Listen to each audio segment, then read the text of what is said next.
A day in my life as a factory worker, Taiwan. Hi, ako nga pala si Tanner. Ngayong araw na to, wala akong delivery. Sumali nga pala ako dito sa contest ng Dragon Boat Festival. Pasensya na nga po pala dun sa mga pending deliveries ko. After ko dito, asikasuhin ko na po yan. Gusto ko po kasing sumali dito kasi once a year lang po nangyayari to. At ngayon ko lang po ito susubukan. Hindi po kami mga professional, pero kung inuman na naging labanan at kain, ewan ko lang, taubang pangkano ito mga to sa amin. Ito yung unang laban namin na halos lahat kami ngayon na nagkita. Hindi kami marurunong. Kaya talaga nangangapa kami sa isa't isa. Pero guys, 3 seconds lang kami tinalo dyan.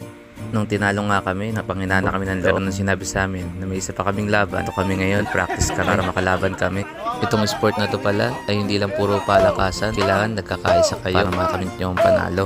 Alam niyo, isa sa nagustuhan ko sa pagsali ko dito, malawak yung mundo ko. Nagkakaroon ako ng mga bagong kaibigan, bagong makakilala, nadadagdagan ng experience ko sa buhay. Alam ko, trabaho talaga pinunta dito, pero hindi masamang mag-enjoy at makakilala ng mga bagong kaibigan. Dito sa part na to, tikman na namin ang unang panalo. At